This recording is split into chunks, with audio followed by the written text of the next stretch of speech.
Muito bem, pessoal, então vamos fazer mais um exercício. Dessa vez a gente vai ver um caso de reações sucessivas, tá bom? Então aqui tem uma questão da UNB e ela está um pouco modificada, tá bom? Por quê? Porque o exercício fornecia as reações químicas balanceadas e eu tirei o balanceamento. Tá, e quando a gente vai ver exercícios em que tem mais de uma reação química, a primeira coisa que você já tem que desconfiar é que essas reações serão sucessivas. Ou seja, aqui vai ter um produto numa reação que vai ser reagente na outra, né? Então ele vai ser produzido e consumido. Mas não necessariamente sempre acontece isso, tá bom? Pode ser que o exercício ele, sei lá, acabe contextualizando, por exemplo, uma comparação entre duas reações para gerar um mesmo produto, né? E ele poderia perguntar qual é a mais econômica, né? Qual que seria a mais vantajosa para a indústria. Então não necessariamente vão se tratar de reações sucessivas pelo mero fato de haver mais de uma reação química no exercício, tá bom? Então você sempre vai ter que verificar o critério de reações sucessivas que a gente vai ver depois, tá? Mas a questão é o seguinte, tem mais de uma reação química, você ainda continua aqui no primeiro passo, que é balancear as reações, tá? Por isso eu coloquei de propósito, né? Eu tirei os coeficientes estequiométricos para a gente fazer o balanceamento aqui. E por quê? Quer dizer, na verdade, em geral, os exercícios, quando se tratam de reações sucessivas, eles já fornecem as reações balanceadas, tá bom? Eu já fiz vários exercícios, nunca vi ser fornecido reações sucessivas não balanceadas, tá? Em geral, o exercício seria muito cruel se ele fizesse isso, tá? Mas aqui eu coloquei só para exemplificar. Então vamos balancear.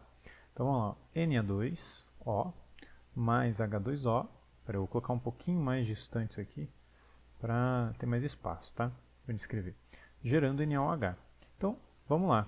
Começo pelo elemento que é mais raro aqui. E evidentemente aqui é o sódio, ok? Então vejam que aqui nós temos dois átomos de sódio, porém aqui nos produtos tem um só. Né? Então eu vou balancear isso aqui colocando o coeficiente estequiométrico 2 aqui. Perfeito? Então fazendo isso, agora eu vejo que eu vou ter dois átomos de oxigênio. Tá? Mas e do outro lado da equação química aqui, eu já tenho 1, 2. Então ok, está balanceado o oxigênio. E o hidrogênio? Então ao colocar esse coeficiente estequiométrico aqui, eu tenho dois hidrogênios. E aqui nos reagentes também tenho dois hidrogênios. Então de fato só esse único coeficiente estequiométrico já foi suficiente para poder balancear toda a reação química. Então vamos fazer a segunda agora, tá? É uma reação de neutralização. Então aqui eu tenho H3PO4, tá? É o ácido fosfórico, então, mais o hidróxido de sódio, NaOH, e ele vai formar esse sal aqui, que é o fosfato de sódio, Na3PO4, tá? Mais H2O. Então, para a gente balancear, vamos pegar novamente o elemento mais raro aqui. No caso tem dois, mas que são mais incomuns, né? O fósforo, que aqui é indicado pela letra P, né? E o sódio. E eles aparecem meio na mesma quantidade, né? Com um aqui, outro aqui. Eles não aparecem mais de uma substância química. Então eu poderia começar tanto por um quanto por outro. Eu vou continuar com o sódio, tá bom? Então veja, eu tenho um sódio aqui, mas nos produtos eu tenho 3. Então na verdade o que eu vou fazer? Eu vou balancear aqui colocando 3. Ok? E agora a gente vai fazer o seguinte. Vamos ver se o que acontece com o fósforo, tá bom? O fósforo aqui, ele, como a gente balanceou pelo reagente, o fósforo aqui não mudou muito, tem um só. Aqui também tem um só, perfeito? Então, fazendo só, colocando esse coeficiente estequiométrico 3 aqui, eu já balanceei o fósforo e o sódio. Faltou um O aqui do H2O. Então, os outros elementos químicos que faltaram, né, o hidrogênio e o oxigênio, em teoria eu vou ter que balancear por alguma outra substância química que não seja nenhuma dessas que já estão balanceadas, tá? Então veja, né, a gente balanceou esse aqui, o fosfato de sódio, ao mesmo tempo que balanceou o sódio daqui e o fosfato daqui. Então em teoria, para ajeitar o oxigênio e o hidrogênio que restaram, né, a gente já vai contar quantos que tem, eu teria que tentar balancear por essa aqui, que foi a substância que sobrou, porque senão né, se eu tentar mexer, né, vamos supor que eu quero tentar balancear o hidrogênio através dessa substância aqui. Mas se eu alterar o coeficiente estequiométrico aqui, colocando 2, por exemplo, aí eu vou desbalancear o que eu já tinha balanceado aqui, por exemplo. Entenderam? Então vamos lá, fazer o balanceamento aqui então. Vamos contar quantos hidrogênios tem. Então tem 3 aqui do ácido fosfórico. E temos mais 3 aqui, ó, 3 vezes 1. Então no total nos reagentes eu tenho 6 hidrogênios. Aqui quantos que eu tenho? Eu tenho apenas 2. Então para eu tentar balancear isso aqui, eu tenho que ter 3. Ok? Então, em teoria, fazendo isso... Aí, apaguei. Então, fazendo isso, em teoria, esse oxigênio já tem que estar balanceado. Então, vamos contar o total de oxigênios que tem, tá?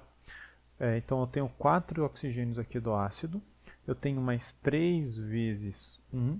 Então, no total, eu tenho 7 átomos de oxigênio. Opa, fiz alguma coisa errada aqui. Eita. Acabei sumindo com o exercício aqui. Meu Deus do céu. Onde é que estava? Aí, voltamos aqui. Então, não sei o que aconteceu, né? Paciência. Então vamos lá. Temos 7 aqui no total, átomos de oxigênio. E nos produtos, quanto que tem? Ó? 4 aqui, 3 vezes 1. Então vai dar 7 também. Então perfeito. Balanceamos as reações químicas. Então vamos continuar o passo aqui, né? A gente tem que agora fazer o segundo passo do algoritmo. Então vamos identificar as grandezas que foram fornecidas. Então vamos lá. Se partirmos de 10 mols de Na2O, obteremos, então olha só, esse exercício aqui ele colocou algumas alternativas, que vai complicar um pouquinho a gente, mas isso quando a gente for ver os dados desejados. Vamos continuar só com os dados fornecidos, perfeito? Então vamos lá. Então eu vou escrever aqui embaixo, eu acabei escrevendo bem grande, né? Dados fornecidos. Então aquele ali são 10 mols, então se trata de um número de mols. Tá? Então N, que nesse caso é do óxido de sódio, Na2O, então ele está falando para mim que vale 10 mol. Ok? Tem mais alguma coisa? Nenhuma coisa a mais. Né? Então a gente consideraria a CNTPs aí, né? 1 atm de pressão, 0 graus Celsius de temperatura, perfeito?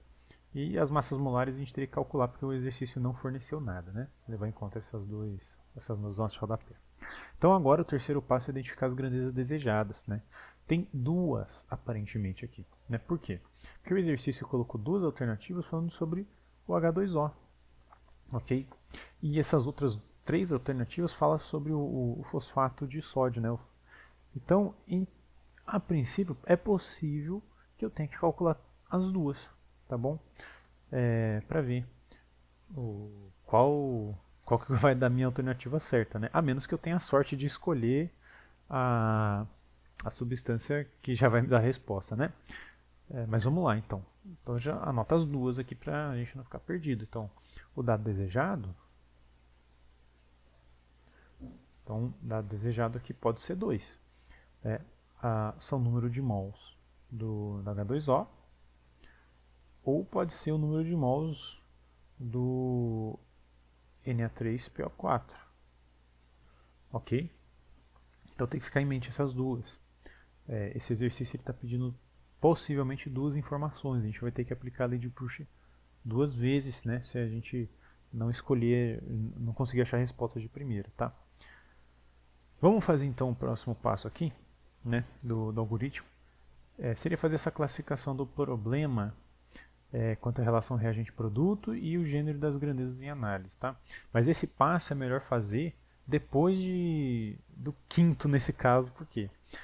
Como a gente vai ver que são reações sucessivas, a gente precisa calcular a reação global para depois ver o que realmente vai ser produto e reagente para poder fazer essa classificação, né? Então, quando acontece isso, a gente deixa esse passo 4 depois, tá bom? Então, vamos fazer esse balanceamento aqui.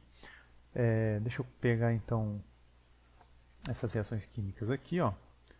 Eu vou colocá-las um pouquinho mais para baixo aqui, para a gente poder trabalhar melhor. Perfeito, então. Já estão balanceadas, a gente pode trabalhar certinho com elas. Então vamos lá, como que a gente identifica que são reações sucessivas? É muito simples. A primeira reação, você vai ter que olhar para o produto dela, então a gente vê que tem hidróxido de sódio, NaOH, e aí você se pergunta, ela é reagente em outra reação química? Então aqui embaixo a gente vê que sim, de fato, ela está sendo usada, o hidróxido de sódio é reagente aqui nessa segunda, né? Então o que vai acontecer? Se você misturar sei lá, dentro de um becker com água, o hidróxido, quer dizer, o óxido de sódio e o ácido fosfórico, né, o que vai acontecer é o seguinte, ele vai reagir com a água, né, o óxido de sódio vai reagir com a água e formar o NaOH, e ao mesmo tempo que ele é produzido, ele já vai reagir aqui com ácido fosfórico para formar esses últimos produtos que tem aqui, né? Então, a gente vai ter que fazer um balanço aqui global para achar a reação química verdadeira. Mas, se você for esperto, né, a gente vai perceber uma coisa interessante aqui. Vou só pegar uma outra cor para poder destacar. Eu quero uma cor mais amarela aqui. Acho que vai estar bom isso aqui, talvez. Então veja, a água aqui é reagente na primeira e é produto na segunda. Então, e aí, professor, a gente pode acabar tendo que cancelar uma com a outra aqui também, né? Porque elas estão aparecendo opostas em reações diferentes. Então, aqui entra uma questão. Sim, é possível achar a reação global cancelando a água, tá? Mas isso não vai ser o mais ideal. Eu vou fazer aqui só para ilustração. A gente vai conseguir achar um resultado consistente, mas a gente tem que fazer uma outra pergunta para poder decidir qual que a gente vai cancelar. Mas eu vou fazer aqui então o balanceamento.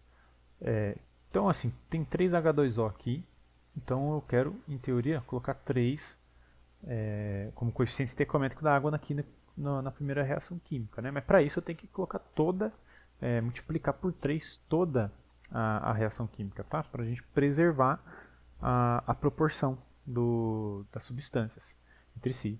Então, quando a gente faz isso, ó, vai ficar 3 aqui, e esse 2 vai multiplicar por 3, vai ficar 6, perfeito? Então agora a gente já pode cancelar. Então essa água cancelaria aqui, esse NaOH, esse 3 cancelaria, e esse 6 aqui, se a gente fazer uma subtração, vai ficar 3 apenas. Tá? E aí a reação global, ela ficaria como sendo 3Na, eu vou fazer em amarelo, para sacar, né? 3Na2O mais o H3PO4, isso aqui, então formando o Na3PO4 mais 3NaOH. Então veja, isso aqui está coerente matematicamente falando, né? Não matematicamente em si, na verdade está coerente com a lei da conservação de massa, né? A lei de Lavoisier.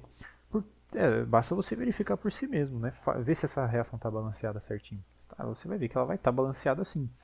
Mas agora você tem que se perguntar, olha, eu estou pegando o óxido de sódio misturando com ácido fosfórico e isso aqui está produzindo hidróxido de sódio? É isso mesmo que está acontecendo na realidade? Bom, não, né? Porque, como a gente viu, acontece primeiro essa reação, né? Essas aqui são as reações elementares, então a gente vai ter formando primeiro isso aqui, né? O hidróxido de sódio, e depois ele é consumido como reagente na segunda. Então, não é esperado que ao fim de todo o processo ele seja produzido.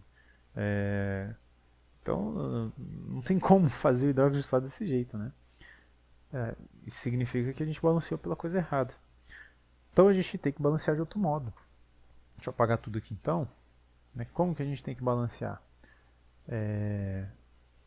A gente tem que tentar fazer a gente tem que ver então o que é primeiro produto e depois reagente, não o contrário. Veja que a água é primeiro reagente e depois produto, então não. Tá? Ai meu Deus, voltou de novo aqui. Deixa eu caçar o exercício de volta aqui. Vamos lá então. Fazer em vermelho dessa vez. Então, ó, de fato, primeiro o Quer dizer, o hidróxido de sódio é primeiro produto e depois reagente. Então é ele que a gente tem que querer cancelar. Então como, mais uma vez, não sei porque que tá fazendo isso aqui. Tô apertando o botãozinho de voltar, né, dar um Ctrl Z e ele tá fazendo isso. Enfim, então como tem 3 oxigênios... Caramba, acho que desconfigurou o negócio aqui. Tá, vou ter mais cuidado. Então como tem 3 NAs aqui, né, 3 sódios aqui, eu quero que tenha 3 NaOH aqui também. Então eu vou multiplicar essa aqui de cima por tudo por 3. Né? Então no final, vamos colocar os novos coeficientes estequiométricos aqui. Ó. Eu vou ter 3, 3. E lembrem-se que antes aqui tinha 2, tá? Então se tinha 2, ao multiplicar por 3...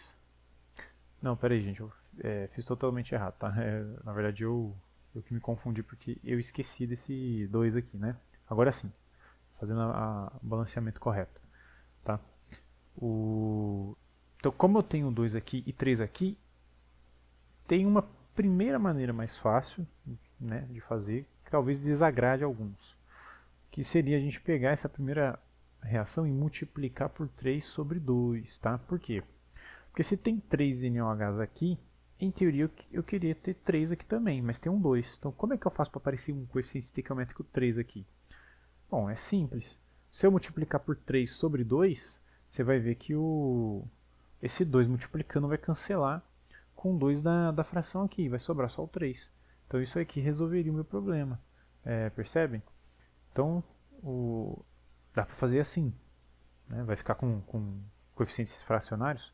Vai, mas não tem problema, tá? A lei de Proust vai funcionar certinho. Mas uma outra maneira de você fazer isso é o seguinte. É você achar o MMC, o mínimo múltiplo comum entre os coeficientes estequiométricos da substância que você quer cancelar. Então, o que seria o mínimo múltiplo comum entre 2 e 3? Né? É o 6. Né? O 6 é o menor número, que é tanto múltiplo do 2 como múltiplo do 3. Mas por que fazer isso aqui? Que aí você vai tentar multiplicar as reações para dar esse mínimo múltiplo comum. Então, por quanto que eu tenho que multiplicar a primeira reação química para dar 6 ali? Eu tenho que multiplicar por 3. Né? E a de baixo? Eu tenho que multiplicar por 2 para dar o 6. Né? É basicamente o seguinte, você vai pegar um, vai multiplicar embaixo, vai pegar outro, vai multiplicar em cima, né? Assim daria certo. Mas essa mentalidade pode ser um problema se tiver mais de uma terceira reação química para balancear, né? Mas não tem problema, vamos colocar os novos coeficientes estequiométricos aqui então, ó. 3, 3, aí aqui fica 6. Ali embaixo vamos multiplicar tudo por 2, tá? Então vai ficar 2 aqui. Esse 3 vai virar 6. Aí aqui fica 2 e a água vai ficar 6 também. Ok? Então vamos lá. Agora a gente pode fazer o nosso balanceamento. Então o NaOH vai ter que se cancelar com o NaOH certamente, tá? O 3H2O a gente vai subtrair ele do 6H2O. Então aqui vai ficar um coeficiente estequiométrico 3. Tá? Então, deixa eu abaixar um pouquinho.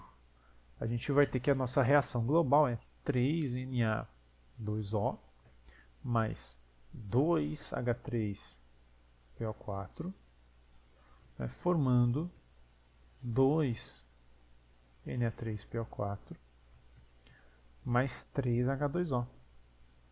Então veja, pessoal, como realmente você tem que acertar em qual substância tem que ser cancelada na reação global.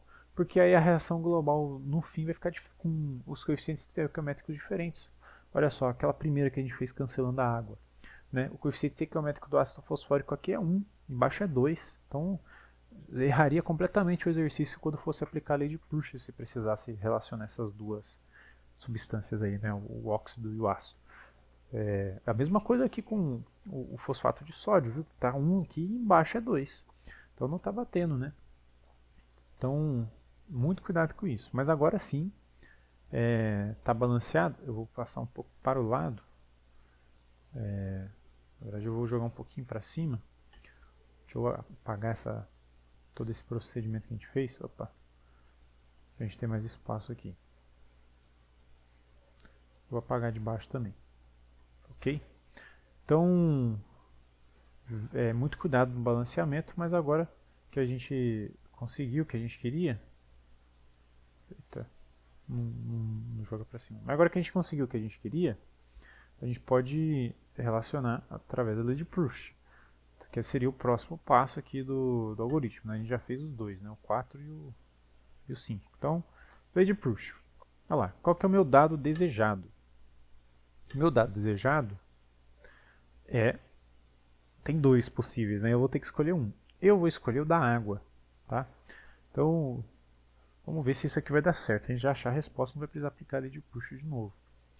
Mas vamos lá. Então, eu vou colocar aqui o número de mols da H2O e vou dividir pelo coeficiente estequiométrico dele, que é 3. Só olhar aqui, ó, em cima.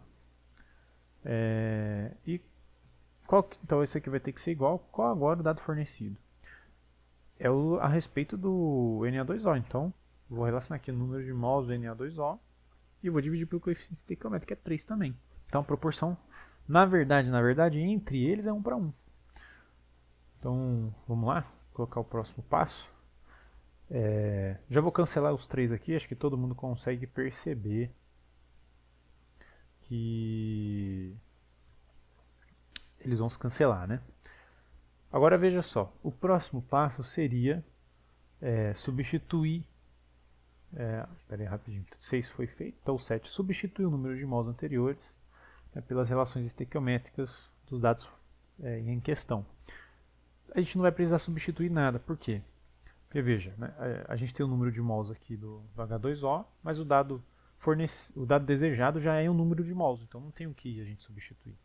A mesma coisa acontece ali com o número de mols do Na2O. Então, nada é necessário de substituição. O número de mols de H2O é igual ao próprio número de mols do Na2O. Então, para a gente calcular o nosso dado desejado aqui, é só a gente trocar.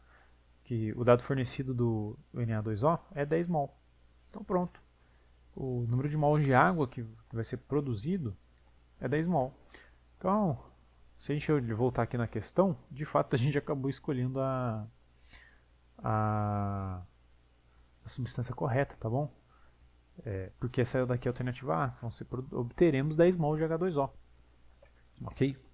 Ah, professor, mas e se eu tivesse escolhido aqui o fosfato de sódio? Vou fazer aqui só para ilustração, tá? A gente faria a mesma coisa aqui, ó. Vou jogar isso aqui para baixo. Vou fazer aqui rapidão. Vamos lá. Então vamos lá, a gente pegaria então o nosso dado fornecido aqui, quer dizer, o dado desejado, que seria o Na3PO4. Aí a gente divide ele pelo coeficiente estequiométrico, tá? Que é 2 ali na reação química, ó, só olhar aqui. Então 2. Isso aqui vai ter que ser igual, então, o número de mols do dado fornecido, que é do Na2O, dividido pelo coeficiente estequiométrico dele, que é 3. Então veja que é uma proporção de 3 para 2, tá? Não é igual a outra, que é 3 para 3, que no fundo é 1 para 1, né? Então beleza, agora a gente tem que rearranjar essa equação aqui, né? Fazendo as substituições, mas novamente, tá? A gente não tem que fazer nenhuma substituição porque todos os dados já estão em número de mols. Então a gente simplesmente vai isolar o nosso dado desejado aqui, que é do Na3PO4. Ele vai ter que ser 2/3 do número de mols do Na2O. Ok? E agora é só substituir o valor.